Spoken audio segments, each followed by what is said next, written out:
ومن يضلله فلا هادي له وأشهد أن لا إله إلا الله وحده لا شريك له وأشهد أن محمدا عبده ورسوله صلى الله عليه وعلى آله وأصحابه وبارك وسلم أما بعد আমরা আল্লাহ তাআলার দরবারে শুকরিয়া জানাই যে আল্লাহ তাআলা আমাদেরকে এই মোবারক মাহফিলের আয়োজন করার উপস্থিত হওয়ার তৌফিক দিয়েছেন আলহামদুলিল্লাহ। সবচেয়ে বড় জরুরি কথা যেটা মনে রাখতে হবে ভাই, আমি এখনো প্রশ্ন পড়িনি, তবে আমার সামান্য অভিজ্ঞতায় যেটা বুঝি আমরা, সেটা হলো যে আমরা ছোটোখাটো বিষয় নিয়ে ঝগড়া, পরের দোষ ধরা, পরের ভুল প্রমাণ করার জন্য প্রশ্ন করা, এগুলোই বেশি করি। কথাটা হলো ভাই, এই যে দুনিয়াতে আমরা বাস করছি, এই যে দেশের সমস্যা, দশের সমস্যা, মশলার সমস্যা, ঝগড়াঝাটি, পরিবারের সমস্যা, ছেলেপেলের সমস্যা, ব্যবসার সমস্যা, সব থেকে যাবে। এগুলো সব যথাযথ রেখে আমরা এক একজনেই এক এক সময় চলে যাব, ঠিক না? এটাই তো বাস্তব, ঠিক না?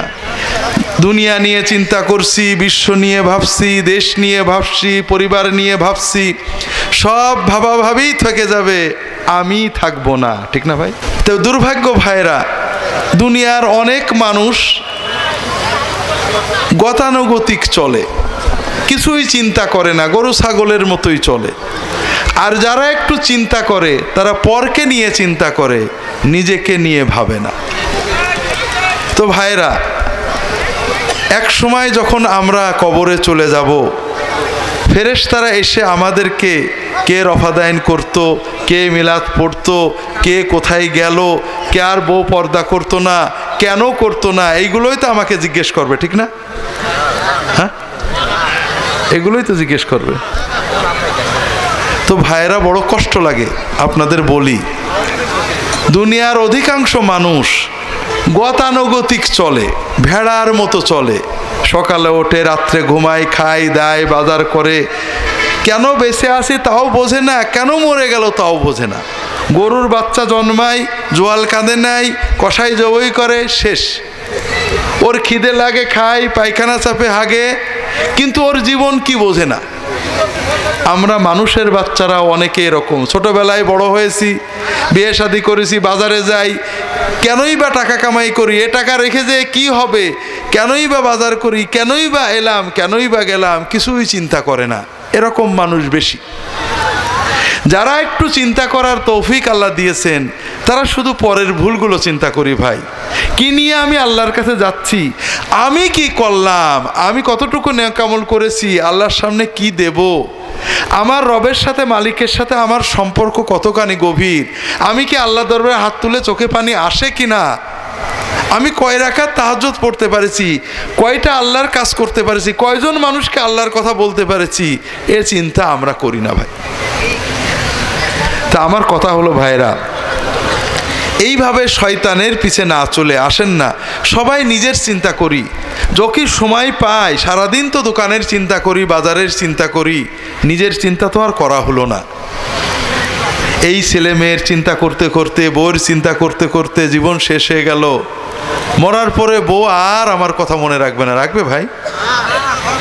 কিচ্ছু না, একবেলা না খেয়েও থাকবে না, আমার লাশ পড়ে থাকবে, তারা খাবে, ঠিক না ভাই? নিজের জন্য চিন্তা করা হলো না। একটু সময় পেলে পরের দোষ না চিন্তা করে নিজেরটা চিন্তা করি ভাই, যে কি করলাম, কতটুকু নেক আমল আল্লাহর জন্য করেছি, কতটা, কয় রাকাত নামাজ বুঝে পড়ছি, কয়টা দোয়া আল্লাহর কাছে চোখের পানি দিয়ে করতে পেরেছি, কয়জন মানুষকে আল্লাহর পথে ডাকতে পেরেছি, এইটা চিন্তা করি। কথা কি বুঝতে পেরেছেন ভাই? তো যাই হোক, আমি জানি না প্রশ্ন কি আছে, দু চারটা কথা বলবো ইনশাআল্লাহ। তার আগে প্রশ্নগুলো আলোচনা করি। দলবদ্ধভাবে হাত তুলে মোনাজাত করা যাবে কিনা, বুঝেছেন? প্রশ্ন আর নেই আপনাদের, আমি জানি। আমি কি করে আল্লাহর ওলি হব, আমি নামাজটা আমার 16 আনা হচ্ছে কিনা, আমার উপার্জন হালাল কিনা, আমার ছেলে মেয়ে ঠিক করে নামাজ পড়ে না, বউ পর্দা করে না, হুজুর কি করে করা যায়, এই প্রশ্ন কেউ করে না। আপনি কি মনে করেন যে এই প্রশ্ন যিনি করেছেন তার বউ পর্দা করে? আমার তো মনে হয় না। তার ছেলে মেয়েরা সবাই নামাজ পড়ে? আমার তো মনে হয় না। তিনি 16 আনা হালাল উপার্জন নির্ভর? আমার তো মনে হয় না। কিন্তু আমরা ছোট ছোট বিষয় নিয়ে ঝগড়া করছি ভাইয়েরা। আল্লাহই জানে আমরা এই যে কষ্ট করছি এর জন্য সওয়াব পাবো না গুনাহ পাবো। দলবদ্ধভাবে হাত তুলে মোনাজাত করা অনেক পর্যায়ের কথা হলো। কেউ যদি বলে যে হুজুর জামাতে নামাজ পড়া যাবে না, আমি কি বলবো? যাবে, যাবে, খুব ভালো কাজ, দরকারি কাজ। সে বলল আলহামদুলিল্লাহ, এখন থেকে আমরা প্রতিদিন রাত্রে 2টোর সময় তাহাজ্জুদের নামাজ জামাতে মসজিদে পড়ব। কোন মশলা কনে গেল কোন? কাজেই আপনি যে প্রশ্ন করেছেন এই প্রশ্নটা স্পেসিফিক করতে হবে। আর সবসময় প্রশ্ন করবেন নিজের সংশোধনের জন্য, পরের ভুল ধরার জন্য না। তাতে কি হবে ভালো করে বোঝেন। আপনি যখন নিজে আমল করার জন্য, নিজের আমলকে আরও বেশি সুন্নত মোতাবেক করার জন্য এক জায়গায় ওয়াজ মাহফিলে যাবেন, প্রশ্ন লিখবেন, করবেন, এই যে হাঁটলেন, গেলেন, লেখলেন, এগুলো সব আল্লাহর ফেরেশতারা আপনার জিহাদের আমল নামায় লিখে নেবে। আপনার বিজনেস তো আল্লাহর সাথে, আর মনের নিয়ত যদি ঠিক না থাকে আপনার এই কাম আকামই গেল, কোনো লাভ হলো না।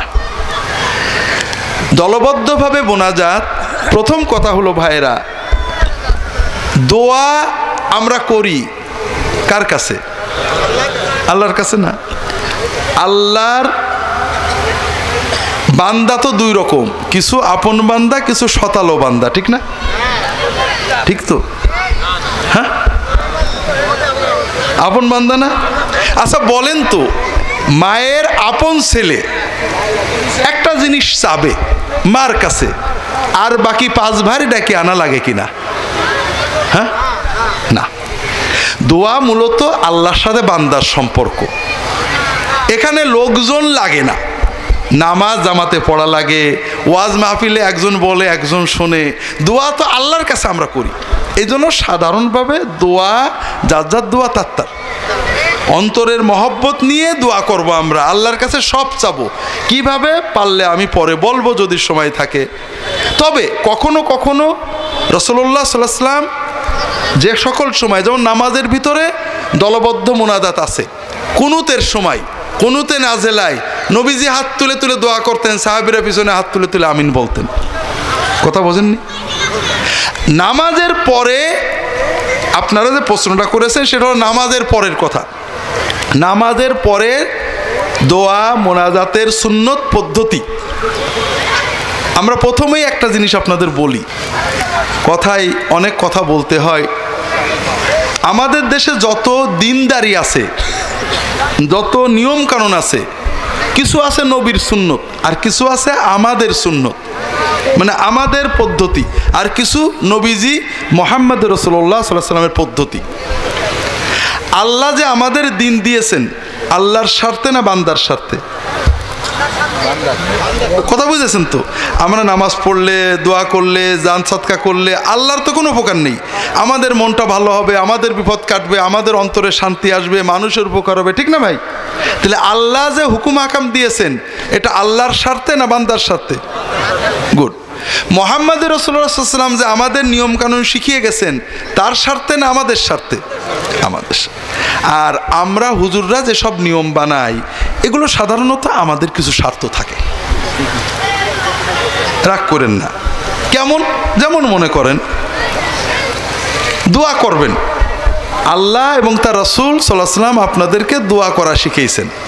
ওয়াস্তাঈনু বিস-সাবরি ওয়াস-সালাহ। কানা রাসূলুল্লাহ সাল্লাল্লাহু আলাইহি ওয়াসাল্লাম ইযা হাযাবাহু আমরুন লাজাআ ইলা-স-সালাহ সাল্লাল্লাহ কুল্লা শাইইন হাত্তাল মিলহা হাত্তা শিসআন নালিদান খাতা। আল্লাহ বলছেন তোমাদের যে কোনো বিপদ আপদ কষ্ট অসুবিধে আল্লাহর সাহায্য চাও, সালাত আদায় করো, নামাজ পড়ে নামাজের সেজদায় যেয়ে দোয়া করো, নামাজ পড়ে কাঁদো, আল্লাহর কাছে সাহায্য চাও, সবর করতে থাকো, আল্লাহ বিপদ কাটিয়ে দেবে। তাহলে আল্লাহর পদ্ধতি কি শেখালেন? কোনো বিপদ আপদ হলে নামাজ পড়ো, সেজদায় আল্লাহর কাছে চাও, নামাজ পড়ে আল্লাহর কাছে চাও, আল্লাহ দেবে। নবীজি কি শেখালেন? যখনই কোনো কষ্ট সমস্যা হতো নামাজে দাঁড়াই যেতেন, আল্লাহর কাছে চাইতেন, তোমার যা হয় আল্লাহর কাছে চাও। এটা হলো নবীর দেওয়া নিয়ম, আল্লাহর দেওয়া নিয়ম। আমরা বললাম আলহামদুলিল্লাহ, আপনার যখন বিপদ আপদ হয় আমাদের কাছে আসবেন, আমরা ইনশাল্লাহ দোয়া করে দেব। দরকার হলে আমাদের সবাইকে নিয়ে দোয়া করব। আপনি আমাদের শুধু জি টাকা পয়সা দিয়ে দিলেই হবে, ঠিক আছে না? আচ্ছা বলেন তো, বলেন তো সুবিধা কোনটা, আমাদের জন্য সুবিধা কোনটা? বলেন না ভাই, বলেন না ভাই। যখন আপনি ঘরে বসে কানবেন, আপনার জন্য সহজ, টাকা লাগলো না, পয়সা লাগলো না, পয়সা লাগলো না, জামা লাগলো না, বাইরে লাগলো না, সহজ পদ্ধতি, ঠিক না? ঠিক না? আর আপনি আমার কাছে টাকা পয়সা নিয়ে আসবেন, এটা একটু বেশি সমস্যা না? তাহলে আল্লাহ যেটা দিয়েছেন আপনার জন্য সহজ, আর আমরা যেটা করেছি এটা ভালো, আলেম করা খারাপ জিনিস না, কিন্তু এর ভিতরে আমাদের অল্প স্বল্প স্বার্থ আছে। যেমন মনে করেন আল্লাহ রাসূল সাল্লাল্লাহু আলাইহি বলেছেন, দোয়া ইউনুস পড়ে যদি কেউ আল্লাহর কাছে দোয়া করে, আল্লাহ তার দোয়া কবুল করে নেন। দোয়া ইউনুস মানে লা ইলাহা ইল্লা আনতা সুবহানাকা ইন্নী কুনতু মিনাল যালিমিন। আল্লাহ তুমি ছাড়া কোনো মাবুদ নেই। তার মানে কি? আল্লাহ যে বিপদে পড়েছি, বিপদে ডাকার মতো কেউ নেই, তরানোর মতো তাকানোর মতো নজর দেওয়ার মতো উদ্ধার তুমি ছাড়া কেউ নেই। আল্লাহ আমি অন্যায় করি, আমি জুলুম করেছি, আল্লাহ মাফ করে দাও। এই তো কথা। লা ইলাহা ইল্লা আনতা দোয়া ইউনুসের অর্থ হলো যে আল্লাহ আমার অন্যায়ের কারণে বিপদ আসছে, ঠিক না? আমার কর্মফলে বিপদ আসছে, আল্লাহ তুমি ছাড়া তরানোর কেউ নেই। আমি স্বীকার করছি অন্যায় করেছি, তুমি দয়া করে তরায় নাও। এই তো কথা, ঠিক আছে না? ঠিক আছে না? তার মানে বিপদ আসে আমাদের বদামলের কারণে। এই তো কথা ভাই। বিপদ আসে যখন আল্লাহর কাছে বলে আল্লাহ ডাকার কেউ নেই, আমি অন্যায় স্বীকার করি, তুমি মাফ করে দাও, তখন আল্লাহ কাটিয়ে দেন। এই তো কথা। হাদিসে নবীজি বেশি দোয়া ইউনুস পড়বা, আল্লাহর কাছে কানবা। আপনি ঘরে বসে দোয়া ইউনুস আল্লাহ মাফ করে দাও, আল্লাহ বিপদ কাটাই নাও। আমরা কি বললাম যে না খতম লাগবে। কি লাগবে? খতম মানে কি? দোয়া ইউনুস খতম মানে কত? 1 লক্ষ। একটু বাড়াই 1.5 লক্ষ।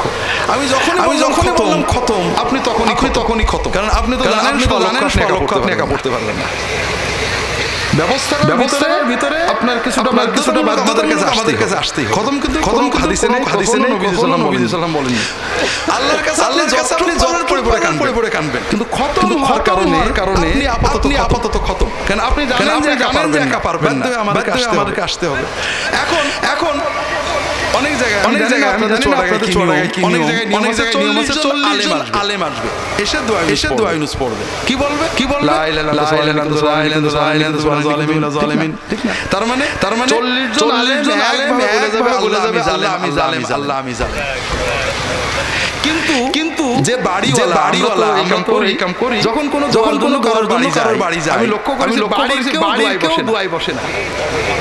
হ্যাঁ, তার মানে খেয়াল করেন 40 জন প্রত্যেকেই বলছে আল্লাহ আমি জালিম, কিন্তু যার অন্যায় আল্লাহ বিপদ দিয়েছেন সে কিন্তু কিছুই বলছে না, কারণ সে একমাত্র ওই 40 জনের ভিতরে একমাত্র আলেম, যে কোনো অন্যায় করিনি। এই সিস্টেমটা ভালো হলো। এই সিস্টেমে আমরা কিছু টাকা পাই, হয়তো কিছু দোয়া পড়ি, কিন্তু আসলে জিনিসটা আপনার জন্য ভালো হলো। আপনি যে অন্তর দিয়ে কানবেন, আপনি কানলে কি হতো? 1 নম্বর আপনার বিপদ কেটে যেত। 2 নম্বর আল্লাহ বিপদ দেন তো কিছু পাওয়ার জন্য না, আপনার জন্য। বান্দা যখন বিপদে আল্লাহর কাছে কাঁদে, বাপের অসুখ, ছেলের অসুখ, খালি কাঁদে, ভালো করে বুঝুন, দুনিয়ার সংসার জন্য, ছেলের মেয়ের জন্য আল্লাহর কাছে কাঁদতে আপনি আল্লাহর ওলি হয়ে যাবেন। জান্নাতে জাহান্নামের ভয় আসে না, জান্নাতে যাবে কান্না আসে না, আল্লাহর কান্না আসে না, নবীর কান্না আসে না, ছেলের জন্য আসে ওই কান্নায় আল্লাহর কাছে কান্দে, ইনশাআল্লাহ ওলি হয়ে যাবে। আমার এক ভাই আমার কাছে সাহায্যের জন্য, আমি টিভিতে তখন কাজ করি, যে হুজুর আমার অনেক কোটি টাকার সম্পত্তি বিজয়নগরে, একজন ডেভেলপারকে দলিল দিছি, এখন দলিলও দিচ্ছে না, এগ্রিমেন্টও করছে না, টাকাও দিচ্ছে না, বোধহয় হুজুর দলিলটা আমার মার গেল, জমিটা আমার শেষ। অনেকে বলছে অমুক হুজুরের কাজ গেলে জেন দিয়ে করে দেবে, অমুক হুজুরের কাজ তদবির করে দেবে, কিন্তু আপনারা বলেন এইসব তদবির শিরক, এইসব তদবির ঈমান থাকে না। আপনার কাছে আসছে হুজুর, একটু বলেন তো কি করব। সুন্নত কয়েকটা দোয়া আল্লাহ তাআলা মানুষের জুলুম থেকে বাঁচার জন্য রাসূলুল্লাহ সাল্লাল্লাহু আলাইহি ওয়াসাল্লাম শিখিয়েছেন। বললাম যে এই দোয়াগুলো মুখস্থ করবেন, 3টে না 4টে দোয়া। তাহাজ্জুদের সময়ের দোয়া আল্লাহ কবুল করে, পারলে, না পারলে এমনি নামাজের সময় পড়বেন, সেজদায় যে পড়বেন, অর্থ বুঝে কানবেন, হাত তুলে কানবেন। আর যদি পারেন তাহাজ্জুদের সময় উঠে তাহাজ্জুদের সেজদায় তাহাজ্জুদ পড়ে হাত তুলে আল্লাহর কাছে এই দোয়াগুলো পড়বেন, পারলে একটু কানাকাটা করবেন। মাসখানেক পরে লোকটা এসে বলছে, হুজুর আলহামদুলিল্লাহ ওই লোকটা আমার দলিলটা দিয়ে চলে গেছে। কথা বোঝেননি? আপনারা খুশি হলেন না বেজার হলেন? লোকটা একটা বড় নেয়া কয়েক কোটি টাকার দলিল ওই ডেভেলপার ওর বাড়িতে দিয়ে চলে গেছে। তা বললাম তো আলহামদুলিল্লাহ, খোঁজ খবর। বলে না হুজুর, মনটা ভালো না। তো কেন?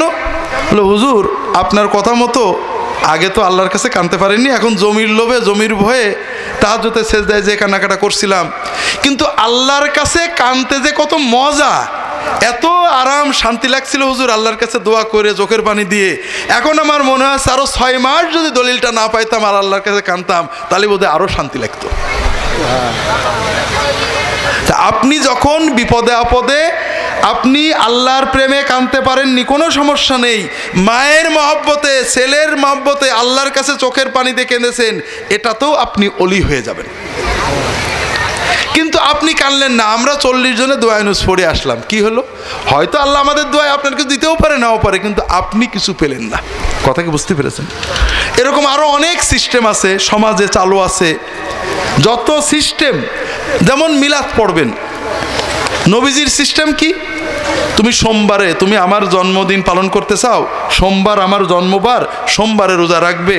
তুমি আমার দরুদ পড়তে চাও, ঘরে বসে বেশি বেশি দরুদ সালাম পড়বে।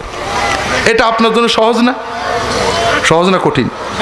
সোমবার আসলে রোজা রাখবেন, কারোর ডাকাও লাগছে না, কিছুই না, যদি সুযোগ পান ঘরে বসে দরুদ সালাম পড়বেন।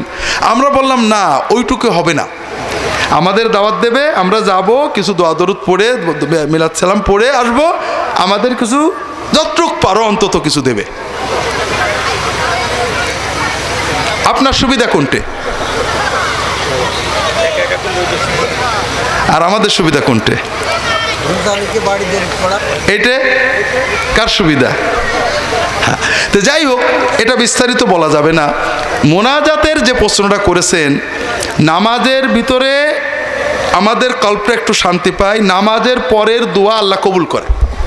নামাজটাই মোনাজাত, নামাজের ভিতরে আল্লাহর কাছে কানবেন, নামাজের পরে সালাম ফিরানোর পরে কলবের হালত ভালো থাকে, আল্লাহ বান্দার দোয়া কবুল করেন। তবে নবীজির সুন্নত হলো তিনি একাকী দোয়া করতেন, তাসবিহ তাহলিল পড়ে আল্লাহর কাছে একাকী দোয়া করতেন। দল ধরে দোয়া কখনোই রাসূলুল্লাহ সাল্লাল্লাহু আলাইহি ওয়াসাল্লাম সাহাবীদের নিয়ে একবারও করেননি। এই জন্য একাকী করাটা সুন্নত, দল ধরে করা আমরা নাজায়েজ বলবো না, বাংলাদেশের মুসলমান বোঝে না, করা হয় সমাজে আছে, চলে। তবে সবাই চেষ্টা করবেন নবীর সুন্নত উত্তম একা একা করার, ঝগড়া করবেন না, পরের ভুল। আমরা কি করি, নামাজ পড়ে না, নো প্রবলেম, মোনাজাতের জন্য মারামারি করে, আছে না নেই? নামাজ পড়ে না, কোনো সমস্যা নেই, রফাদাইন নিয়ে, জোরে আমিন নিয়ে মারামারি করে, আছে না নেই? বড় দুঃখের কথা, বড় দুঃখের কথা ভাইরা।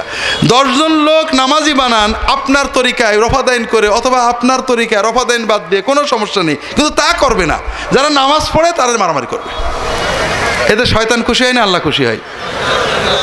সবচেয়ে বড় কি নিয়ে মারামারি করে? ইমান চলে যাচ্ছে, কাফের হয়ে যাচ্ছে, খ্রিস্টান হয়ে যাচ্ছে, কোনো সমস্যা নেই। এই রফাদাইন, জোরে আমিন, মিলাদ কিয়াম, এই কিমি, এইগুলো নিয়ে মারামারি করে। এই মারামারিতে প্রথমত আপনি মহা গুনাহগার হচ্ছেন, 2 নম্বর কথা হলো শয়তান মহা খুশি, কারণ শয়তানের লোকেরা ফ্রি কাজ করে যাচ্ছে। মাগরিবের সালাতের পর নফল পড়া যাবে কিনা? মাগরিবের সালাতের পরে নফল পড়া সুন্নত। হুযায়ফা ইবনুল ইয়ামান রাদিয়াল্লাহু তাআলা আনহু বলেন, সহিহ হাদিস মুসান্নাফ ইবনে আবি শাইবা অন্যান্য কিতাবে আছে, আমার রাহে বেলায়েত বইয়ে সনদ সহ বিস্তারিত পাবেন। আতাইতু রাসূলুল্লাহ সাল্লাল্লাহু আলাইহি ওয়াসাল্লাম, তিনি রাসূলুল্লাহ সাল্লামের কাছে আসলেন, তাকে কিছু কথা বলবেন জরুরি, কিন্তু এসে দেখেন মাগরিবের নামাজ শুরু হয়ে গেছে। মাগরিবের নামাজের পরে বলবেন বলে বসে থাকলেন। রাসূলুল্লাহ সাল্লাম মাগরিবের পরে নফল নামাজ পড়তে লাগলেন ইশার আযান পর্যন্ত। এই মাগরিব এবং ইশার মাঝখানে নফল নামাজ পড়াকে সাহাবী তাবেঈনরা এটাকে তাহাজ্জুদের সমান সওয়াব বলে গণ্য করতেন। কাজেই মাগরিব থেকে ইশা পর্যন্ত সময়ের ভিতরে নফল নামাজ পড়া রাসূলুল্লাহ সাল্লাম সাহাবীগণের খুব গুরুত্বপূর্ণ সুন্নত, নফল সুন্নত, জরুরি সুন্নত না। যে যেটা পারবেন পড়বেন। তবে আমাদের দেশে যেটা আওয়াবিন বলা হয় 6 রাকাত, এই হাদিসটা খুবই দুর্বল। তবে সাধারণভাবে আপনি 2, 4, 6, 10, 12 যেটা যখন পারবেন পড়বেন, অথবা নিজের কায়দায় কিছু পড়বেন। নিয়ম করে নিলেন প্রতিদিন 4 রাকাত পড়বো আলহামদুলিল্লাহ, 6 রাকাত পড়বো আলহামদুলিল্লাহ, কোনো সমস্যা নেই। ইমাম সাহেব যে জর্দা খাওয়ার পর কুলি করে সালাতে দেয়, তাহলে তার পিছনে সালাত হবে কিনা? জর্দা খেলে যদি মাথা ঘুরে অজ্ঞান না হয় ওযু ভাঙে না। যে মসজিদে কোরআন সহিহ হাদিস পড়া নিষেধ, সেই মধ্যে সালাত আদায় করা যাবে কিনা? মসজিদে কেন সালাত আদায় করেন? মন্দিরে যাবেন, মন্দিরে যাবেন। আমার কাছে 2 গ্রুপ আসছে, বড় অদ্ভুত ব্যাপার। শয়তান যে কিভাবে আমাদের প্রতারণা করছে, হরিণা কুণ্ডু বেশি দূরে না আপনাদের থেকে। একজন ফোন করেছে যে স্যার খুব মারামারি হচ্ছে, একটু আপনার কাছে আমরা 2 গ্রুপই আসবো। তোমরা না আসার দরকার নেই, মারামারি করো, মারামারি করে যে দল জিতবে বসবে আমি সেই দলে। বলে না স্যার, মারামারির আগে একটু আসতে হবে। আসছে 2 গ্রুপই কম বেশি কোনো কিছু না কিছু আমাকে মহব্বত করে। এক গ্রুপ নতুন আহলে হাদিস, আর এক গ্রুপ পুরনো হানাফি। এখন কথা হলো, হানাফিদের কথা হলো যে স্যার ঝগড়াঝাটি করতে রাজি না, ওরা যদি রফাদাইন করতেই চায়, জোরে আমিন করতেই চায়, আর একটা মসজিদ বানাক, আমরা বাধা দেবো না, কিন্তু আমাদের মসজিদে চলবে না। আর যারা নতুন আহলে হাদিস তাদের কথা হলো স্যার সহিহ হাদিস মানবো, এজন্য যদি মসজিদ বানাতে হয় আরেকটা বানাবো। ইমানের কি জোর বোঝেন? তা হানাফিদের বললাম যে আচ্ছা, রফাদাইন করা, জোরে আমিন বলা বেশি গুনাহ, না দাড়ি চাষা, সুদ খাওয়া, ঘুষ খাওয়া বেশি গুনাহ? বলেন তো আপনারা হানাফিরা বলেন কোনটা বেশি গুনাহ? আপনার মসজিদে দাড়ি চাষা নামাজ পড়ে, সুদখোর নামাজ পড়ে, ঘুষখোর নামাজ পড়ে, বিড়ির গন্ধে দাঁড়ানো যায় না, সেও নামাজ পড়ে। আপনি কারোর বলেন না যে তুই আরেকটা মসজিদ বানা, বলেন নাকি? কিন্তু আপনি রফাদাইন করলে, জোরে আমিন বললে বলেন আরেকটা মসজিদ বানা। এটাকে হানাফি মযহাবের কোনো কিতাবে আছে যে তোমার মসজিদে জোরে আমিন বললে, রফাদাইন করলে তাদের মসজিদে নামাজ পড়তে দিবা না? আছে নাকি? আছে। যারা এই কাজ করে, অর্থাৎ হানাফি নাম দিয়ে মসজিদ থেকে বের করে, তারা হানাফি না, তারা মাযহাবের নামে জালিয়াতি করে। মাযহাবের কোনো কিতাবে নেই যে মসজিদে কেউ অন্য মাযহাবের নামাজ পড়লে বের করে দেয়। বরং আমার একটা ছোট্ট বই আছে, এখানে আছে, সেটা হলো সালাতের ভিতরে হাত কোথায় বাঁধবেন। দেখবেন আবু হানিফা সহ হানাফি মাযহাবের ইমামরা সবাই, এই আমি এক মসজিদে নামাজ পড়ছি, কেউ মালিকি, কেউ শাফি, কেউ হানাফি, হানাফির পাশে দাঁড়িয়ে জোরে আমিন বলছে, আরেকজন আসতে, কেউ কাউকে বাধা দিতেন না।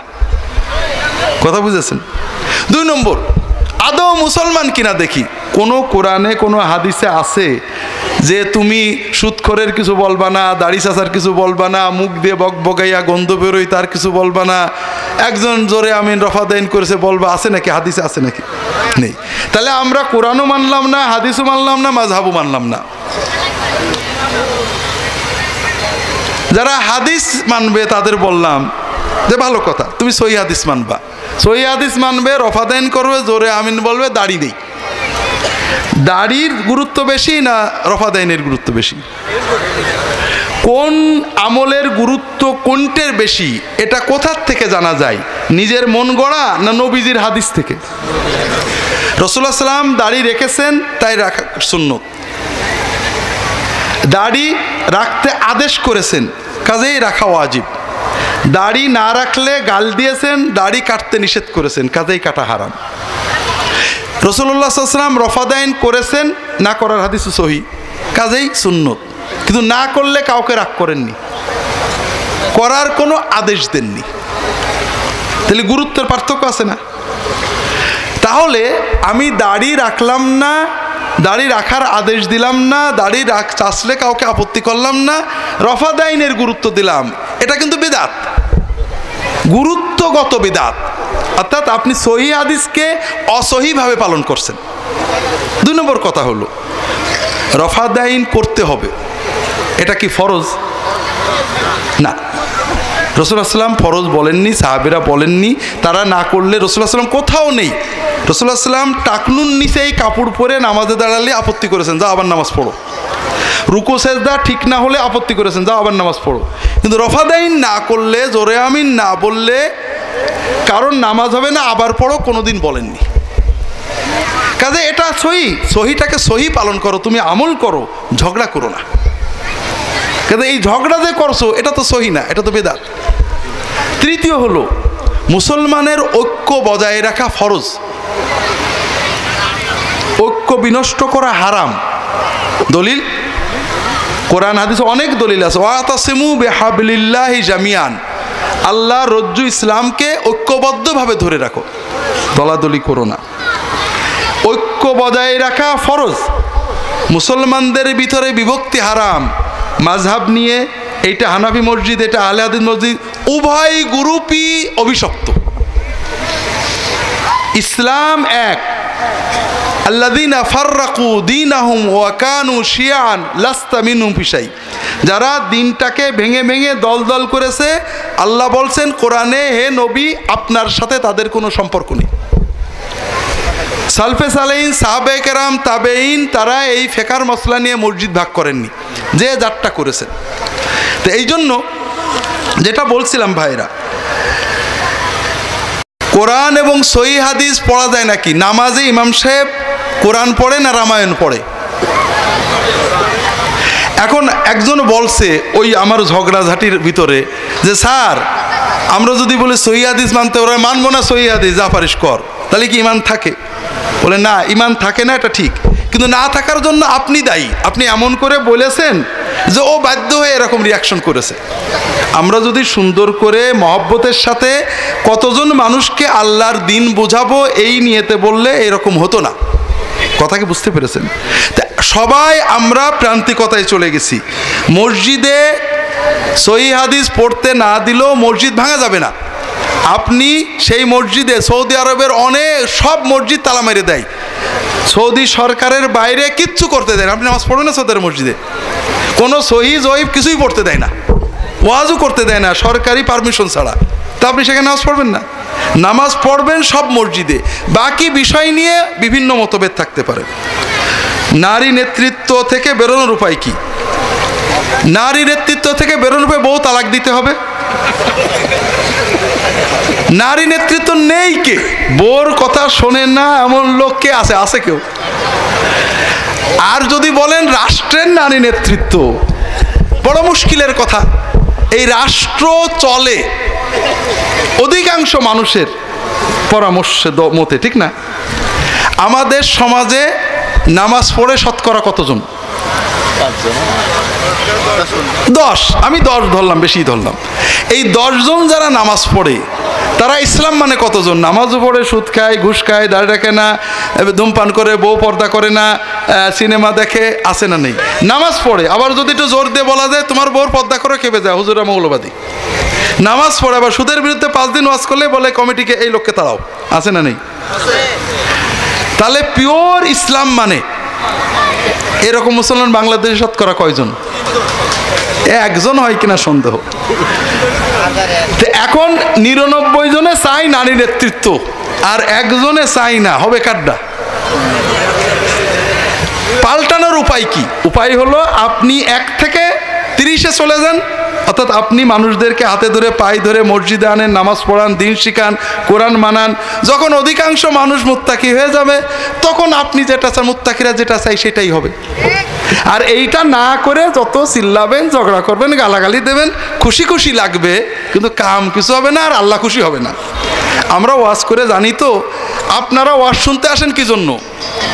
খুব ভালো কথা, শক্ত কথা একেবারে সুলিয়ে দেশে কার? আপনাদের প্রত্যেকের মনের ভিতরে কিছু ব্যথা আছে। কারোর আওয়ামী লীগের বিরুদ্ধে, কেউ জামাত ইসলামের বিরুদ্ধে, কেউ চরমনের বিরুদ্ধে, কেউ তবলিগের বিরুদ্ধে, কেউ বিএনপির বিরুদ্ধে। আপনারা চান হুজুর আমার মনের ব্যথাটা শক্ত করে কোক। যদি হুজুর বলতে পারে জিন্দাবাদে ভরে যাবে। কিন্তু আমরা এই 50 জনে যে এই জিন্দাবাদ বলে উম্মতের কি উপকার হলো, আর আপনার কি উপকার হলো? আপনার মনেও যে ব্যথা, আমার মনেও যে ব্যথা, আপনিও যে গুনাহ করেন আমিও সেই গুনাহ করি, এক পয়সা নিয়ে গেলাম না। যখন আমি আপনার গুনার সমালোচনা করো, ভাই বউকে পর্দা করান, ভাই কালকে থেকে তাহাজ্জুদ পড়বেন, আপনি খুশি, কি ওয়াজ করলো, ম্যাড মেরি ওয়াজ। সালাত কিভাবে আদায় করতে হবে তা আমাদেরকে হাতে কলমে শিখিয়ে দিন। আপনি যেভাবে পড়েন সেইভাবে আমাদের শেখান। আজকের থেকে আপনি যা শেখাবেন তার বেশি করব না এবং তার কমও করব না। ভাইরা, ঈমান নষ্ট হয়ে যাবে।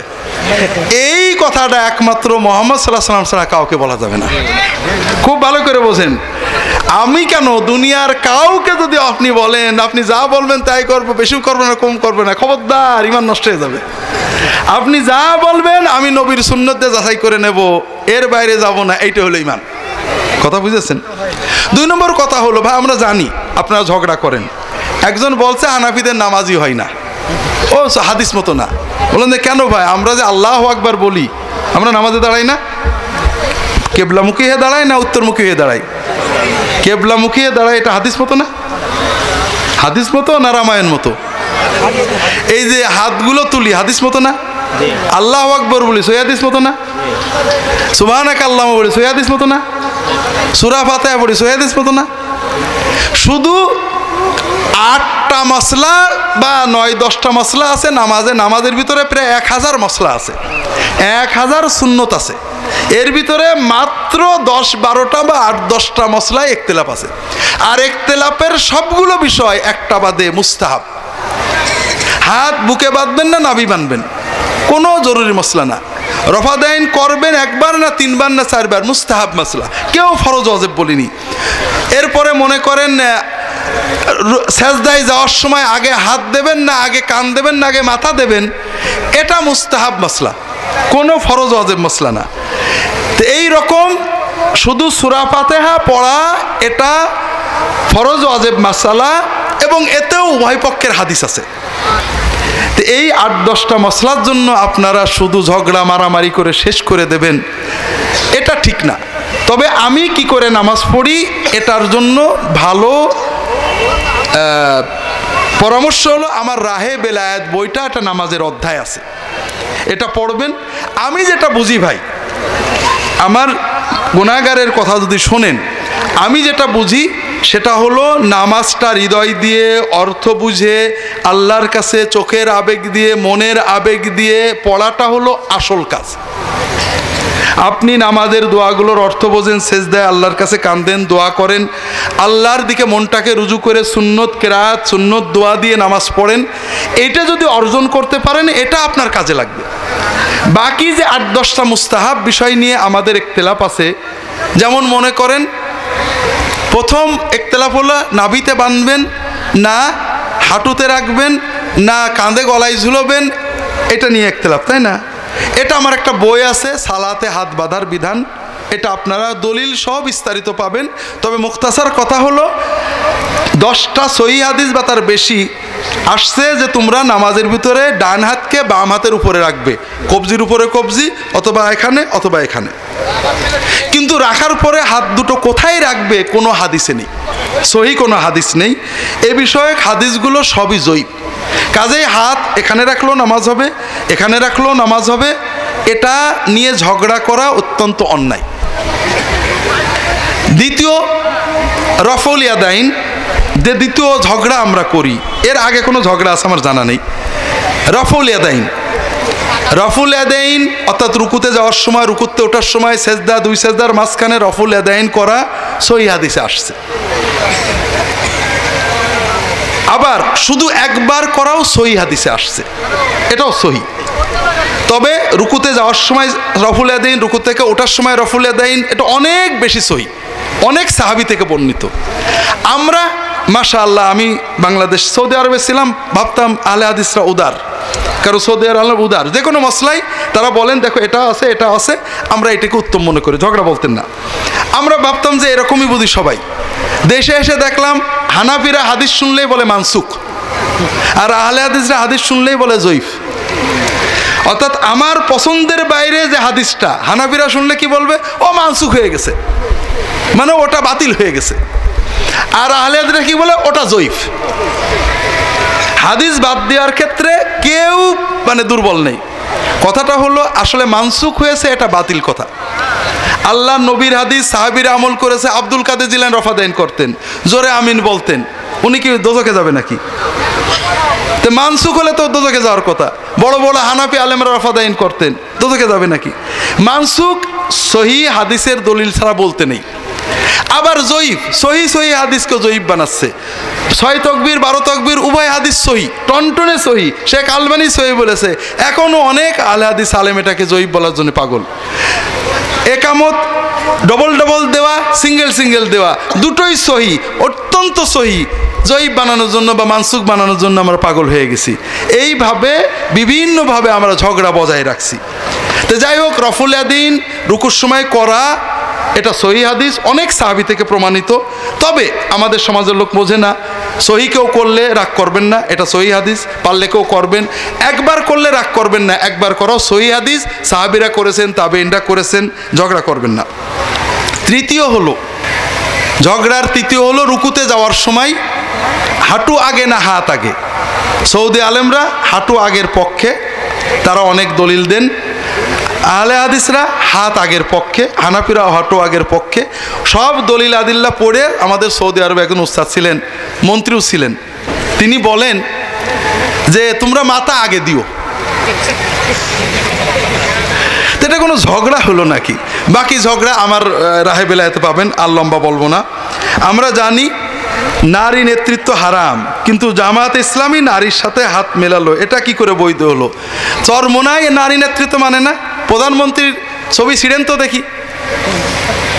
নারী নেতৃত্ব মানে আমাদের প্রধানমন্ত্রী নারীরা পুরুষ। চরমোনায় যারা চাকরি করে সরকারি, প্রধানমন্ত্রীর ছবি আছে না? নারী নেতৃত্ব মানে না? চরমোনার হুফিজ সাহেব বলুক তো দেখি যে আমি প্রধানমন্ত্রী মানি না, রাষ্ট্রদ্রোহী তো হবে না?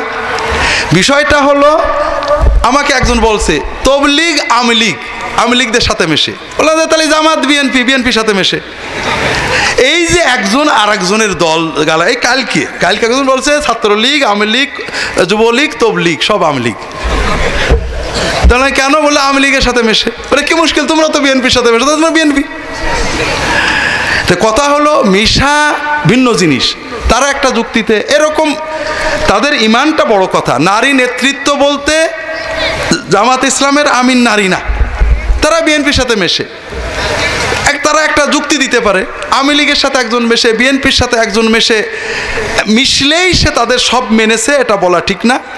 আর মূল যে নারী নেতৃত্ব, সেটা আসলে দলের সভাপতি না, আমাদের রাষ্ট্রের প্রধানমন্ত্রী নারী, এবং এটা আমরা সবাই মেনে নিছি। এই নেতৃত্বরা কবল থেকে আমরা কেউ মুক্ত না। মাদুলি গলায় দেওয়া জায়েজ কিনা, কোনো আলেম মাদুলি দিয়ে টাকা নিতে পারবে কিনা? মাদুলিকে হাদিসে শিরিক বলা হয়েছে বারবারই। কোন আলেম অনেক শর্ত সাপেক্ষ জায়েজ বলেছেন। ঝাড়ফুঁক দিয়ে টাকা নেওয়া জায়েজ, মাদুলিটা আসলে ঠিক না, এটা বর্জন করা উচিত। বাকি বিস্তারিত দলিল আলিদা সহ আমার রাহে বেলায়েতের 6ষ্ঠ অধ্যায়ে এই তাবিজ এবং ঝাড়ফুঁক বিষয়ে আলাদা চ্যাপ্টার আছে, আর আকীদা বইয়েও বিস্তারিত আছে। সুন্নাত খাতনা করা বৈধ কিনা? সর্বনাশ! সুন্নত খাতনা করা বৈধ মানে আপনি তো সুন্নত বললেন, আপনার প্রশ্ন হয়নি। সুন্নত খাতনা উপলক্ষে অনুষ্ঠান করা, হ্যাঁ, সুন্নত খাতনা উপলক্ষে অনুষ্ঠান করা এটা সুন্নত না, এটা অনুচিত। ইসলামী রাষ্ট্রের মূল ভিত্তি কি? ইসলামী রাষ্ট্রের মূল ভিত্তি হলো সেই রাষ্ট্রের অন্তত 60-70% মুসলমান ফজরের নামাজ জামাতে পড়ে। জুতা পরিহিত অবস্থায় জানাজার নামাজ পড়া যাবে কিনা? জানাজার নামাজ না, ফরজ নামাজও জুতো পড়া অবস্থায় পড়া যাবে। বড় অদ্ভুত, আমরা দিনটাকে গুলিয়ে ফেলেছি। জুতো পরা অবস্থায় ফরজ নামাজও পড়া যাবে। পুলিশ, আর্মি, আপনি রাস্তায় আছেন, নামাজে অজু আছে, জুতো পরে দাঁড়িয়ে যাবেন, কোনো সমস্যা নেই। জুতো পরা অবস্থায় রাসূলুল্লাহ নামাজ পড়েছেন, নামাজ পড়তে বলেছেন।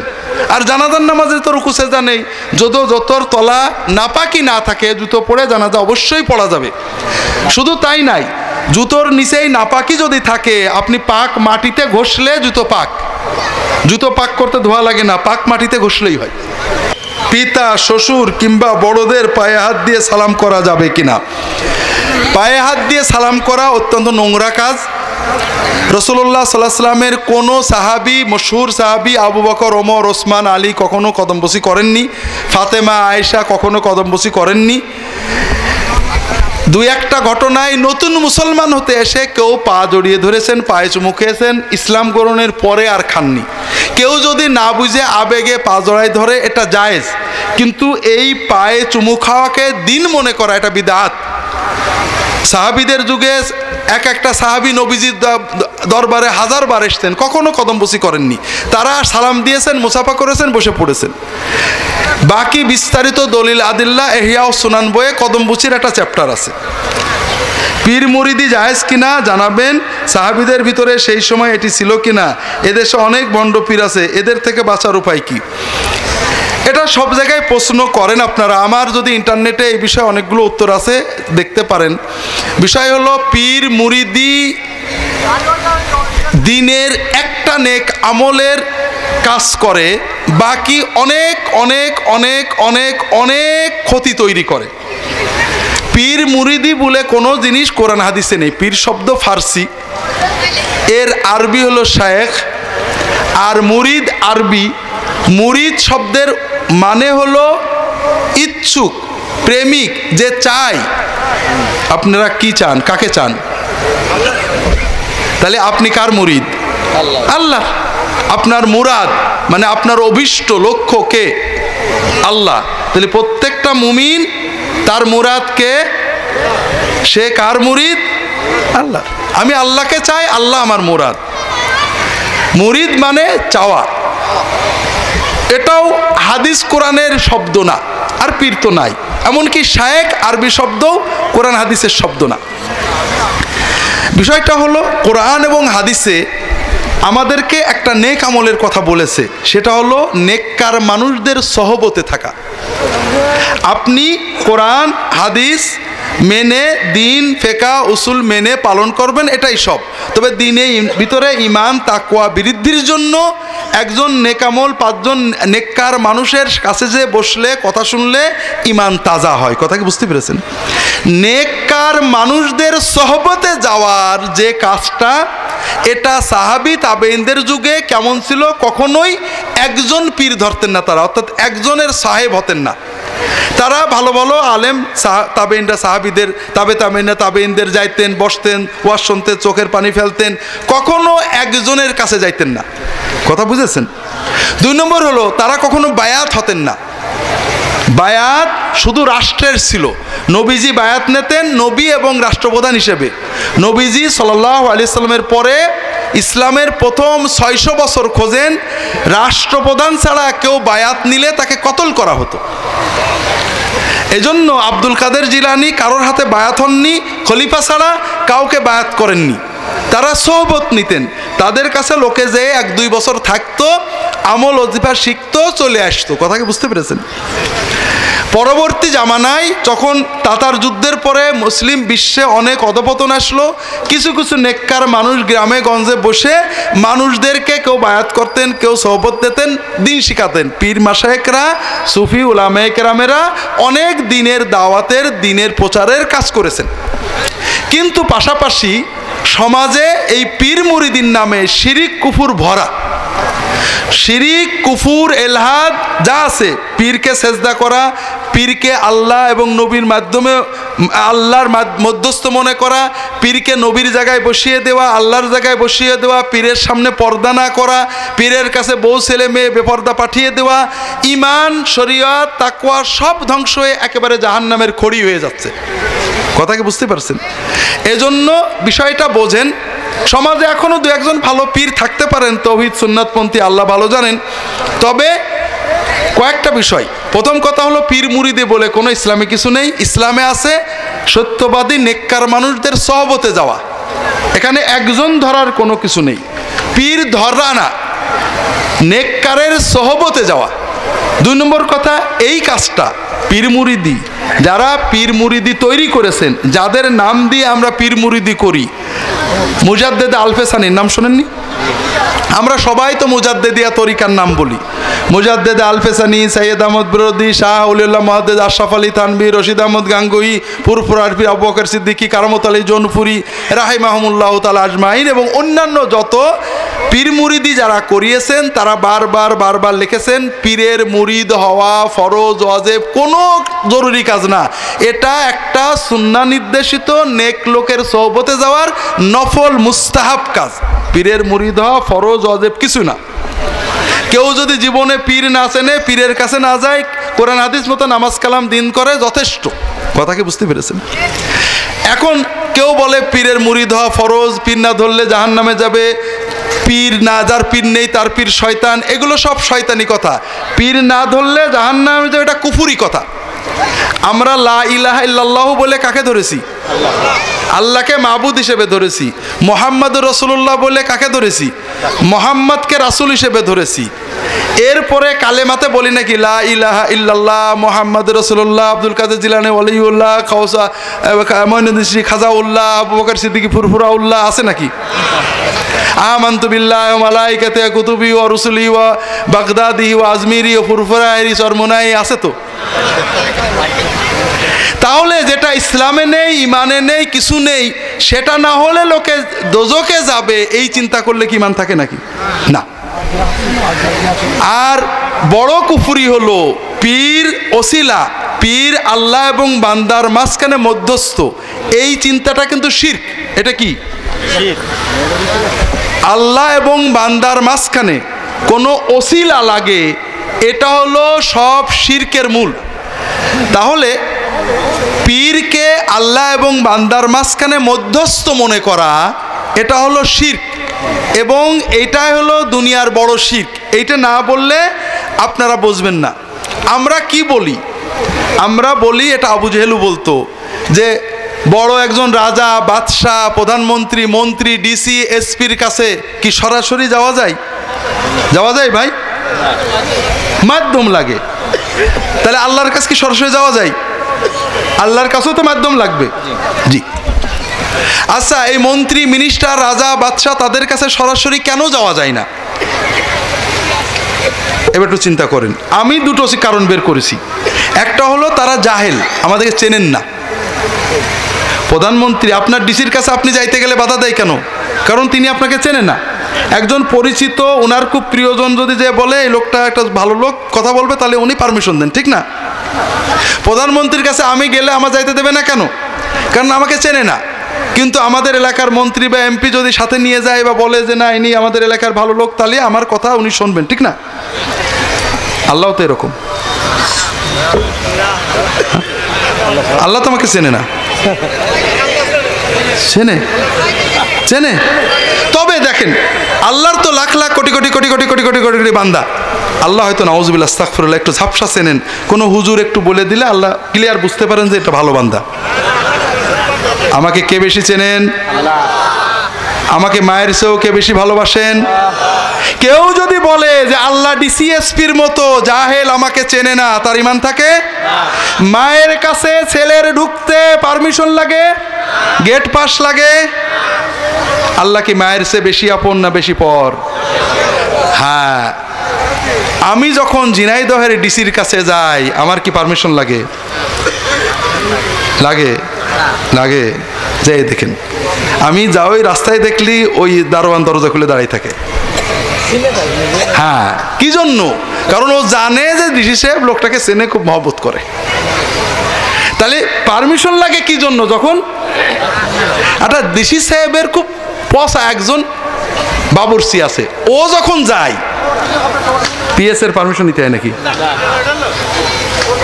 আমি নাই বুঝলাম, আমার খুব মহব্বত করে, ও তো পসা বাবুর্চি, ও যখন যাওয়ার পারমিশন লাগে, কারণ ডিসি ওর চেনে। তাহলে এই যে কথাটা আমরা বলি, এটা ঈমান। যখনই আপনি আল্লাহকে জালেম রাজা বাদশার সাথে তুলনা করবেন, ঈমান চলে যাবে। দ্বিতীয়ত, আমরা এমপি মিনিস্টার মন্ত্রীর কাছে যাই মাধ্যম নিয়ে, কি জন্য? আরেকটা কারণে, কারণ মানুষ জালেম, চিনলেও অনেক সময় পার্সিয়ালিটি করে না? এলাকার কমিশনার, মেম্বার, চেয়ারম্যান উভয় গ্রুপ চেনে, চিনার পরেও পার্সিয়ালিটি করে না? যদি আপনি তার কোনো শক্ত তার শাশুড়িকে দিয়ে, শালাকে দিয়ে, ভাইরাকে দিয়ে একটু অনুরোধ করাই দিতে পারেন, তাহলে আর পার্সিয়ালিটি থাকবে না, ঠিক না? কথা বোঝেননি? হ্যাঁ, আল্লাহ তো এরকম, আল্লাহ এরকম না? কেউ যদি মনে কল্পনা করে যে আল্লাহ ওই রাজা বাদশাহ মন্ত্রী কমিশনারের মতো জালেম, আমার সব জেনেও বোধহয় দেবে না, নে আর একজন নিয়ে যাবো, তার ঈমান থাকে? কাজেই এই যে কথা, দুনিয়ার মানুষের কাছে মাধ্যম লাগে, আল্লাহর কাছে মাধ্যম লাগবে, এই কথা কল্পনা করার সঙ্গে সঙ্গে ঈমানটা চলে যাবে। আচ্ছা বলেন তো, বাচ্চাদের সবচেয়ে বেশি মারে মা না দাদি না নানি না খালা না আব্বা? তাহলে বাচ্চাদের বড় দুশ্মন হলো মা। আপনাদের মতো হইলে তাই বাচ্চাদের ঈমান ভালো। একজন বাচ্চা আপনাদের মতো বুদ্ধিমান, ও মা একটু গালটাল দেয় মারেটারে, ও জানে মা খুব বদরাগী, ওর যখনই দুধ খাওয়ার শখ হয়, পানি খাওয়ার শখ হয়, চকলেট খাওয়ার শখ হয়, প্যাম্পার পাল্টানোর শখ হয়, দাদির কাছে, বাব্বার কাছে, খালার কাছে, আপার কাছে যে বলে, আপা একটু মার বলে দাও, দুধ খাবো। এই রকম ছেলে নেই। যদি কারোর থাকে, মাটা কি এই ছেলের পরে রাগ করে না খুশি হয়? খুশি হয়। কে বলেছে? বাড়ি যে বোরকা শুনবেন। কোন ছেলে যদি কষ্ট পেয়ে আগে মার কাছে না বলে নানি খালার কাছে বলে, মা কি খুশি হয় না বেজার হয়? হ্যাঁ, ওই ছেলেটা মায়ের মাতৃত্বকে অপমান করে। মায়ের মাতৃত্ব দাবি কি? ছেলের সব ব্যথা, সব আনন্দ সবচেয়ে আগে কাকে বলবে? হ্যাঁ, আমাদের রব মালিক, তার রুবুবিয়তের দাবি যে বান্দা তুমি ইউনুস নবীর মতো মাছের পেটে থাকো আর আইয়ুব নবীর মতো 18 বছর ধরে কাতরাও, তুমি কার সাথে কথা বলবে? একমাত্র কার সাথে? কোন বান্দা যদি মনে করে আমার ব্যথা বেদনা আল্লাহর কাছে বলার জন্য কোনো মিডিয়া লাগবে অথবা আল্লাহকে রেখে আর কারোর কাছে যায়, সে আল্লাহর রুবুবিয়তকে অপমান করে। কাজেই ভাইরা, আল্লাহর কাছে ওসিলা মাধ্যম, অনেকে বলে আল্লাহ কোরআনে বলেছে অবতাগু ইলাইহিল ওসিলা। বাবা রে কি পণ্ডিত! আল্লাহ বললেন ইয়া আইয়ুহাল্লাযীনা আমানুত্তাকুল্লাহা ওয়াবতাগু ইলাইহিল ওয়াসিলাতা ওয়াজাহিদু ফি সাবিলিহি লাআল্লাকুম তুফলিহুন। হে মানুষেরা যারা ঈমান এনেছো, ঈমানের পরে তাকওয়া, তাকওয়ার পরে ওসিলা, এরপরে জিহাদ। ঈমান, তাকওয়া, ওসিলা, জিহাদ, 4টে কাম ঠিক করে করলে তোমরা সফল হবে। কয়টা? আমরা পিসেবরা ধরছি ওসিলা, আর রাজনীতিবিদরা ধরেছে জিহাদ। বাদ গেল কয়টা? ওই দুটো তো নফল। তো ভাইরা, ওসিলা মানে কি? মাধ্যম। আর মাধ্যম হলো পীর সাহেব। ঠিক আছে, হোক, অসুবিধে নেই। আমরা প্রতিদিন, আমিও কিন্তু পীর সাহেব, রাগ করেন না, আমি কিন্তু ফুরফুরার বড় হুজুরের খেলাফত পাওয়া জামাই পীর সাহেব। আরে মুরিদ না আমার কম, কিন্তু পীর হিসেবে একেবারে কমানা। ভালো করে বোঝেন। আমার শ্বশুর বলতো, বাবা পীর মুরিদি করতে যোজকে যাবো, এই কাম খবরদার করো না। আমরা তাওহীদের কথা, সুন্নতের কথা বলবো, মুরিদ একজন হলেও আল্লাহ খাওয়াবে, 1 কোটি হলেও আল্লাহ খাওয়াবে। কাজে সেটা আল্লাহ কাফের মুশরিকের খাওয়াতে পারে, আমাদের খাওয়াতে পারবে না। তো যেটা বলছিলাম ভাইরা, আমরা পীর মুরিদি শিরিকের যে দরজা খুলেছে, এই দরজাগুলো বন্ধ করা দরকার। আমরা ওসিলা বলতে পীর সাহেবকে বোঝালাম, পীর সাহেব ওসিলা, ভালো কথা। আমরা দিনের ভিতরে 5 বার আজানের পরে ওসিলা চাই নবীর জন্য, ঠিক না? আতে মোহাম্মদানিল ওসিলা, আল্লাহ মোহাম্মদকে ওসিলা দান করো, ঠিক না? ওসিলা মানে পীর সাহেব। তাহলে এই দোয়াটার অর্থ কি? আল্লাহ মোহাম্মদ সাল্লাল্লাহু আলাইহি ওয়াসাল্লামকে একজন হক্কানি পীর দান করো, ওনার একজন পীর দরকার। ঠিক আছে তো? ঠিক আছে, নবীজির পীরের দরকার আছে। তাহলে ওসিলা মানে পীর, কথাটা গলত হয়ে গেল না? ওসিলা মানে মাধ্যম। আল্লাহ আমাদের নবীকে একটা মাধ্যম দাও, মানে আল্লাহর কাছে যাওয়ার নবীর কোনো মাধ্যম নেই, একটা মিডিয়া লাগবে নাকি? ওসিলা মানে মাধ্যম, এটা হলো অনেক শিরকের মূল। আর বাংলায় ওসিলা মানে মাধ্যম, ভাষার অর্থ পরিবর্তন হয়। আপনারা যদি 250 বছর আগে রামমোহন রায়ের বাংলা বই পড়েন, দেখবেন সন্দেশ মানে হলো সংবাদ। আর আমাদের আধুনিক বাংলা ভাষায় সন্দেশ মানে কি? মিষ্টি। তাহলে শব্দের অর্থ কিন্তু পাল্টায়। ওসিলা শব্দের আরবি অর্থ, কোরআন এবং হাদিসের অর্থ হলো নৈকট্য। ওসিলা মানে কি? এইবার দেখেন মিলে গেছে। আল্লাহ আমাদের নবীকে তোমার নৈকট্য দাও, তোমার সবচেয়ে নিকটবর্তী বানাও, অর্থটা মেলেনি? তাহলে ওসিলা মানে কি? ওসিলা মানে মাধ্যম না। ওসিলা মানে কি? আপনি আল্লাহর পথে যাওয়ার জন্য, নেক আমল শেখার জন্য যখন কোনো পীর, মুত্তাকি, আলেম, ইমামের কাছে যাবেন, আপনার এই যাওয়াটা কিন্তু ওসিলা, মানে এটা নেক আমল। কথা বলছেন? কিন্তু কোনো ব্যক্তি আপনার মাধ্যম হতে পারে, এই চিন্তা করলেই ঈমান চলে যাবে। কথা বোঝেননি? মাধ্যম লাগে শেখার জন্য। কথা বোঝেননি? আমরা অবশ্যই আলেমদের কাছে যাব, পীর মাশায়েখের কাছে যাব, হুজুরদের কাছে যাব শিখতে, কিন্তু চাওয়া পাওয়া, আল্লাহ এবং বান্দার মাঝখানে দোয়া ইবাদতের জন্য কোনো মিডিয়া লাগে, এরকম চিন্তা করলেই ঈমান চলে যাবে।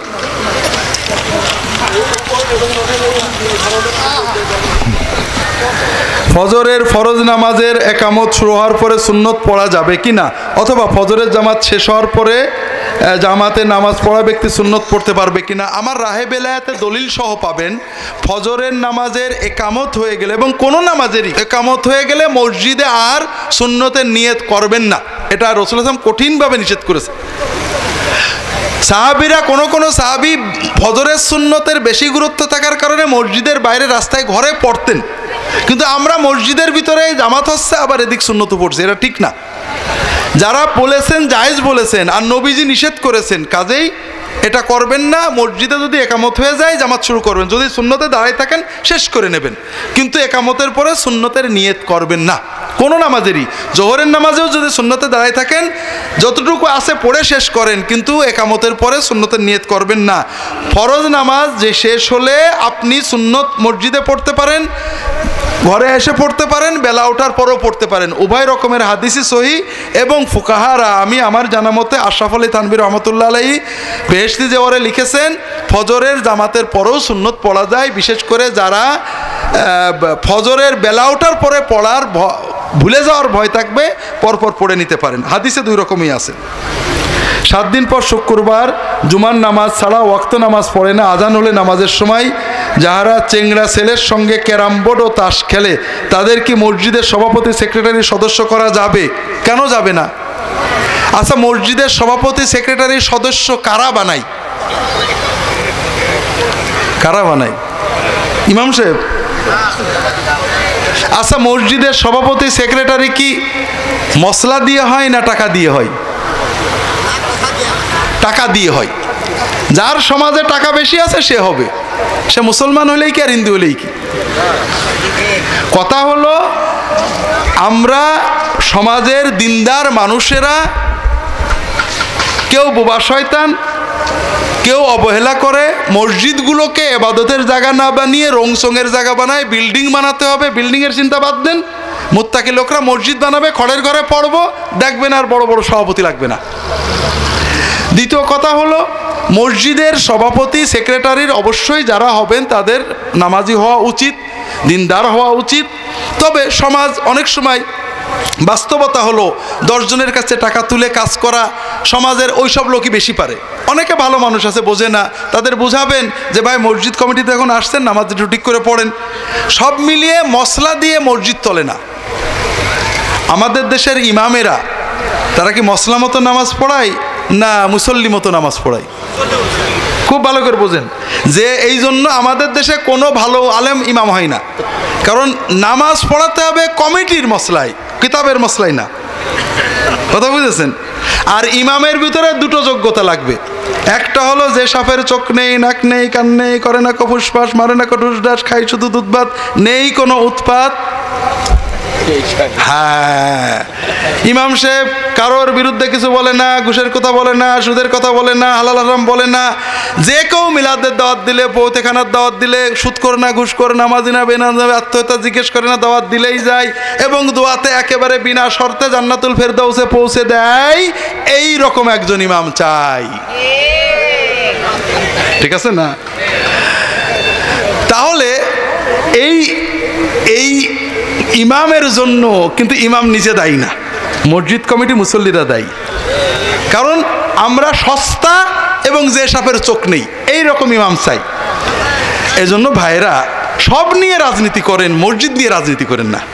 মসজিদটা যেহেতু করেছেন বাপের টাকা দিয়ে, জমি দিয়ে, এমন একজন ইমাম রাখেন, দামি, বেশি পয়সা দিয়ে রাখেন, ভালো ইমাম রাখেন, স্বাধীনতা দেন। কোনো কথা খারাপ লাগলে বলেন হুজুর এটা বলেন না, মানুষ কষ্ট পায়। সবার শোকজ আছে। যে কোনো লোক যদি কোনো উল্টোপাল্টা বলে তার একটা শোকজ আছে, একমাত্র শোকজ নেই ইমামের। সকালে নামাজ পড়াইছে, জোহরে বললে আপনি আর নামাজ পড়াবেন না, কোনো শোকজ নেই, আছে নাকি? এক কথায় চাকরি শেষ। সহিহ হাদিস অনুযায়ী তারাবির সালাত কত রাকাত? সহিহ হাদিস অনুযায়ী তারাবির সালাতের কোনো রাকাত নেই, তবে অন্তত মিনিমাম 3 থেকে 4 ঘন্টা হতে হবে। তারাবির নামাজ কত?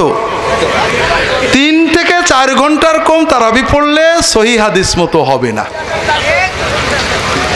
আমার জানা মতে রাসূলুল্লাহ সাল্লাল্লাহু আলাইহি ওয়াসাল্লাম 3 দিন জামাতে তারাবি পড়েছেন। একদিন ঈশার পর থেকে রাত মনে করেন প্রায় 11টা, তাহলে কয় ঘন্টা হলো? 3 ঘন্টা। পরের দিন পড়েননি, 25-এর রাত্রে ঈশার পর থেকে রাত 12টা, কয় ঘন্টা হলো? 27-এর রাত্রে ঈশার পর থেকে সেহরি পর্যন্ত কয় ঘন্টা হলো? হ্যাঁ, এর কমে কোনোদিন রাসূলুল্লাহ সাল্লাল্লাহু আলাইহি ওয়াসাল্লাম তার এই কয়দিনে কয় রাকাত পড়েছেন হাদিসে নেই। রাসূলুল্লাহ সাল্লাল্লাহু আলাইহি ওয়াসাল্লাম তাহাজ্জুদ, কিয়ামুল লাইল 12 মাস সাধারণত মাঝরাতে উঠে, প্রথম রাতে না, সাধারণত 2, 4, 6, 8, 10, 12 পর্যন্ত পড়তেন। এখানেও কোনো ফিক্সড রাকাত নেই। 2 পড়েছেন সারা রাত, 2 পড়েছেন ফজরের আজান হয়ে গেছে, ঈশার পরে শুরু করেছেন, ফজরের আজান হয়ে গেছে, 2 রাকাত শেষ করতে করতে 4 রাকাত পড়তে পড়তে 8 রাকাত পড়েছেন 4-5 ঘন্টা ধরে, 10 রাকাত পড়েছেন 4-5 ঘন্টা ধরে, 12 রাকাত পড়েছেন 4-5 ঘন্টা ধরে। তিনি 12 রাকাতের বেশি তাহাজ্জুদ, কিয়ামুল লাইল সাধারণত পড়েছেন হাদিসে নেই। তবে যে 3 রাতে তারাবি পড়েছেন জামাতে, ওই 3 রাতে কয় রাকাত পড়েছেন হাদিসে নেই। কাজেই ভাই সহিহ হাদিসে আমার রাকাত জানা নেই, তবে ঘন্টা জানা আছে। আপনারা 4 ঘন্টা বা অন্তত 3 ঘন্টার কম পড়লে কারোর তারাবি সহিহ সুন্নত মতো হবে না। আমরা ফাঁকিবাজ, হানাফিরাও ফাঁকিবাজ, আহলে হাদিসরাও ফাঁকিবাজ। হানাফিরা 20 বলে মাথা কামায়, কিন্তু 20 রাকাত সাহাবীরা ওমরের সময় 20 রাকাত পড়া হতো, কিন্তু কয় ঘন্টা ধরে পড়া হতো তা কেউ চিন্তা করে না। আবার আহলে হাদিস বলে নবীজি 8 রাকাত পড়েছেন। 8 রাকাত পড়েছেন, ঠিক আছে, 12ও পড়েছেন, সমস্যা নেই, কিন্তু 8 রাকাত পড়েছেন প্রতি রাতে 12 মাস, রাত 12টায় উঠে 4টে পর্যন্ত। এবং এই নামাজ পড়তে যে চোখের পানিতে বুক ভিজিয়েছেন, পা ফুলিয়ে ফেলেছেন, কথা বোঝেননি? আমরা আধা ঘন্টা 40 মিনিটে ঈশার পরেই পড়ে নিলাম, সুন্নত হলো, ফাঁকিবাজি হলো। কোন এক নামাজি জামাতে একটু দেরি করে আসলো এবং 1 রাকাত পেয়ে ইমাম সালাম ফিরিয়ে দিল। ওই বৈঠকে তাশাহুদ, দরুদ, দোয়া মাসুরা সঠিক হবে। যদি ইমামের সাথে বৈঠকে সালাম না থাকে তাশাহুদ পড়লেই চলবে, দরুদ এবং দোয়া মাসুরা পড়লে কোনো দোষ নেই। বেতেরের নামাজে দোয়ায়ে কুনুত পড়ার সময় দাঁড়িয়ে 2 হাত উঠে মোনাজাত করতে হবে কি, এবং তাকবীর দিয়ে কান পর্যন্ত হাত উঠাতে হবে কি? আমার রাহে বেলায়েত বইয়ে নামাজের সব মশলা আলহামদুলিল্লাহ সুন্নাহ অনুযায়ী লিখেছি। কুনুতের সময় রুকুর আগে সূরা ফাতিহা, সূরা ইখলাস বা অন্য কোনো সূরা পড়ে আল্লাহু আকবার বলতে হবে, এটা সহিহ সুন্নত। হাত কিভাবে উঠাবেন? এইভাবে উঠানো যাবে, এভাবে উঠানো যাবে। তাকবীরটা সহিহ সুন্নত, হাত উঠানোর ক্ষেত্রে ক্লিয়ার কোনো সুন্নত পাওয়া যায় না। তবে রাসূলুল্লাহ সাল্লাল্লাহু আলাইহি ওয়াসাল্লাম কুনুতে নাজেলাতে এইভাবে হাত তুলে কুনুত পড়তেন, আর সাহাবায়ে কেরাম বেতেরের কুনুতও হাত তুলে পড়তেন। ফোকাহারা আমাদের হানাফি মাযহাবের ইমাম আবু ইউসুফ হাত তুলে পড়তে বলেছেন, আবার আবু হানিফা হাত বেঁধে পড়তে বলেছেন। যে কোনোভাবে পড়লেই চলবে, হাত তুলে অথবা হাত বেঁধে। আপনারা ঝগড়া করেন, বড় কষ্ট লাগে।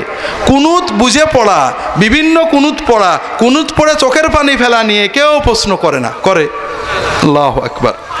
শুধু ঝগড়া করে হাত তুলবে না। আর আমি কিছু করেন না, কুনুতে একটু কাঁদেন তো দেখি, আপনি দিন পেয়ে যাবেন। কথা বোঝেননি? তো এই জন্য ভাইরা, ঝগড়া বাদ দিয়ে দিনের রুটাকে গ্রহণ করেন, সুন্দর করে অন্তর দিয়ে হাত তুলে আল্লাহর কাছে বুঝে কুনুত পড়েন, কাঁদেন। আমি সৌদি আরবে দেখেছি 20 টাকার তারাবি সৌদি আরবে কম আছে, ঝগড়া নেই, মারামারি নেই। আমাদের তো মারামারি রমজানে শুরু হয় 20 টাকা 8 টাকা নেই, ঠিক না? লা হাওলা ওয়ালা কুওয়াতা ইল্লা বিল্লাহ, হারাম। আপনার পছন্দ হলে 8 টাকাত পড়েন, 20 টাকাত পড়েন। 8 টাকাত পড়ে বেরোয় গেলেই গাল দেয়, দেয় না? দেয় না। আর মোটে যদি তারাবি না পড়ে, আলহামদুলিল্লাহ, আপনারা তারাবি বাদ দিয়ে দেন। আবার মোটে নামাজ না পড়লে ঝগড়া নেই, কিন্তু 20 টাকা তারাবি হলে বহস, ঠিক না? ঠিক। এর নাম ইসলাম না, এর নাম শয়তানি। তো যেটা বলছিলাম, তারাবির নামাজ সৌদি আরবে মক্কা শরীফে মানে মসজিদে হারামে, মদিনার মসজিদে নববীতে 20 টাকাত হয়, বাকি অধিকাংশ মসজিদে 8 টাকাত হয়। রিয়াদে একটা মসজিদে 20 টাকাত হয়, কিং খালেদ মসজিদ, বাচ্চা খালেদের পরিবারের বানানো খুব বড় মসজিদ। ইমাম সাহেব খুব স্লো কেরাত পড়ে এবং দীর্ঘ রুকু সেজদা করে। তারাবি পড়তে প্রায়, তারাবি ইশা বাদ দিয়ে শুধু 20 টাকা তারাবি পড়তে 1.5 ঘন্টার বেশি সময় লেগে যায়। এই মসজিদে নামাজ পড়ার জন্য 100, 150, 200 কিলো দূর থেকে আলখার দিলাম থেকে ইফতার করে গাড়ি চালিয়ে যুবকেরা, যুবক বুড়ো না, এই মসজিদে এসে ইশার আজানের আগে মসজিদ ঘুরে থাকতো। কি জন্য? ইমামের কোরআন শুনে চোখের পানি ফেলবে আর সেজদায় যেয়ে কানবে, এই জন্য। তো বড় কষ্ট লাগে ভাইরা, আমরা শুধু ঝগড়াই করলাম, দিনটাকে রুহের ভিতরে নিতে পারলাম না। মানুষের আকীদা পরিবর্তন না হলে ভোট দিয়ে ইসলামী রাষ্ট্র কায়েম করা যাবে কিনা? কিছু দিয়েই কিছু হবে না যদি দিনের দাওয়াত আপনি প্রসার না করেন। জিহাদ বলতে কি বুঝায়? বর্তমানে আমাদের রাষ্ট্রের সম্পর্কে জিহাদ প্রয়োজন কিনা? জিহাদ কি শরীয়তের পরিভাষায়, আমার ইসলামের নামে জঙ্গিবাদ বইটা পড়বেন। শরীয়তের পরিভাষায় জিহাদ হলো ইসলামী রাষ্ট্রের রাষ্ট্রপ্রধানের নেতৃত্বে রাষ্ট্রের দুশ্মনদের সাথে অস্ত্র নিয়ে লড়াই করা। আমাদের দেশে জিহাদ থাকবে না কেন? যদি আমাদের প্রেসিডেন্ট অর্ডার করেন অন্য রাষ্ট্রের বিরুদ্ধে যুদ্ধ করতে, আমরা করতে পারবো। তবে আপনারা যেটা প্রশ্ন করেছেন, জিহাদ মানে খুনোখুনি। আপনি রাষ্ট্র নেই, জিহাদ নেই। রাষ্ট্রপ্রধানের বাইরে আপনি কার সাথে কার বিরুদ্ধে জিহাদ করবেন? আপনি 20 জন লোক একটা গ্রুপ করলেন, কাফের। যেমন মনে করেন মাইজ ভান্ডারদের মতে আমরা কাফের, আমাদের মতে কবর সিজদালারা কাফের, আমরা কবর সিজদালাদের কতল করব, কবর সিজদালাল আমাদের কতল করবে। এইভাবে আমরা সবাই জিহাদ করতে থাকবো, ইসলাম কায়েম হয়ে যাবে, ঠিক না ভাই? হবে না? এই জন্য আপনি জিহাদ করলেই সব হয়ে যাবে, কে বলেছে আপনাকে? জিহাদ করে কবে কি হয়েছে? আল্লাহ রসুল সাল্লাল্লাহু আলাইহি ওয়াসাল্লাম জিহাদ করে ইসলামী রাষ্ট্র বানাননি, দাওয়াতের মাধ্যমে মদিনা ইসলামী রাষ্ট্র প্রতিষ্ঠা করেছেন। জিহাদের মাধ্যমে রাষ্ট্রের সার্বভৌমত্ব, আল্লাহর দ্বীনের, আল্লাহর কালেমার সার্বভৌমত্ব রক্ষা করেছেন। কাজে জিহাদ যদি শরিয়া মতো আসে করতে হবে, কিন্তু জিহাদ করলেই সব হয়ে যায়। আপনি এই বাংলাদেশে শতকরা 99 জন ইসলাম মানে না, ঠিক না? একটু আগে আমি রিজার্ভ করেছি, 1 জন মানে। আমরা 1% মুসলমান 99% মানুষের বিরুদ্ধে জিহাদ করব, করে মেরে ফেলে দিয়ে ইসলাম কায়েম করব, ঠিক আছে তো? আমাদেরকে দাওয়াতের মাধ্যমে মুসলমানদের ঈমান আকীদা পরিবর্তন করতে হবে। এই পরিবর্তন যখন নবীর মতো মদিনা সমাজের মতো হবে, স্বভাবতই অধিকাংশ মানুষ যেটা চাবে সমাজে আসবেই আসবে। যে দেশের 90% মুসলমান সে দেশে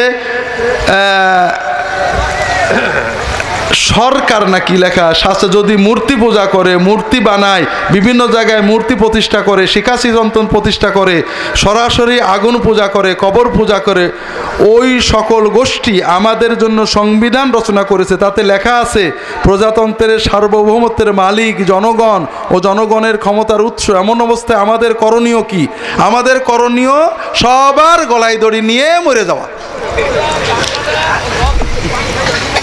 আপনি যা বলেছেন সব ভুয়া কথা। এদেশের 90% মুসলমান কে বলেছে আপনাকে? যে দেশের 90% লোক নামাজ পড়ে না, যে দেশের 95% লোক শিরকে লিপ্ত, সে দেশের এর চেয়ে ভালো কি হতে পারে? আমাকে একজন বলছে আপনার আবেগের নাম ইসলাম না। এই সমাজে আপনার কাজ হলো আজকে থেকে প্রতিদিন অন্তত 10টা মানুষকে মসজিদে নেওয়া, নামাজি বানানো, প্রতিদিন কিছু মানুষকে কোরআন পড়ানো। এইভাবে যদি না করে চিল্লান আর মারামারি করেন, কিছু মানুষ মরবে, দিনের কিছুই হবে না। বিষয়টা হলো ভাইরা, আমাদের সমাজের একদিন মিনাতে হজের সময় একজন বলছে, ভালো আলেম, যে সমাজ থেকে কোরআন উঠে গেল, কোরআনের সমাজ আর হলো না।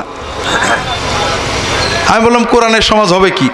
যে দেশের মানুষ শতকরা 90 জন কোরআন পড়তে পারে না, ঠিক না ঠিক? যে দেশের শতকরা 99.999999999 জন কোরআনের অর্থ বোঝে না, ঠিক না ঠিক? সেই দেশে কোরআনের সমাজ আসবে। এই কথা যে বলে তার কি পাবনায় জায়গা হবে না আপনাদের 5 মাইলে জায়গা হবে? পাবনা। এখন উনি বলছেন তাহলে তো আর কোনো দিনই হবে না। তার মানে আপনি শর্টকাট চান, কিভাবে হবে?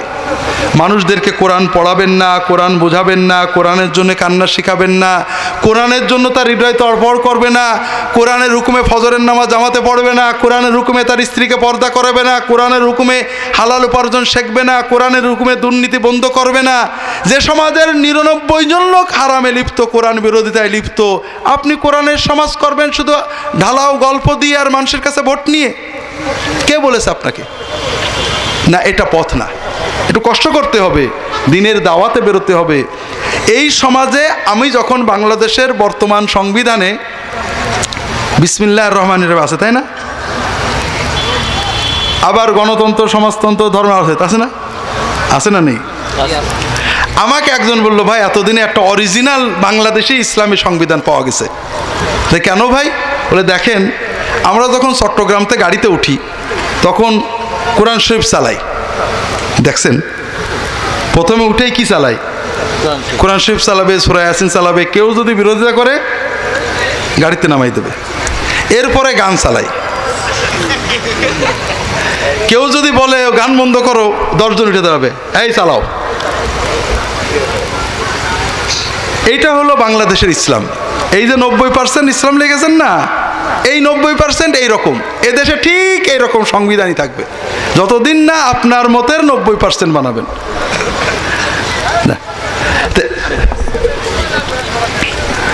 পবিত্র কোরআন শরীফের আয়াত সংখ্যা কত? মাশাআল্লাহ, তাবারাকাল্লাহ। আয়াত সংখ্যা জেনে কি লাভ? পড়বেন, বুঝবেন, হৃদয় নাড়াবেন, চোখের পানি ফেলবেন, না ঝগড়া করবেন? ঝগড়া করে জান্নাত পাবেন না। পবিত্র কোরআনের আয়াত সংখ্যা গুনলেই পাবেন 6236টা আয়াত আছে। যদি কারো সন্তান মারা যায় তবে দ্বিতীয় সন্তান হলে তার কান ছিদ্র করে স্বর্ণের রিং পরানো হয়। এটা কি বেদাত? না, এটা বেদাত না, এটা শিরক, বেঈমান হয়ে যাবে।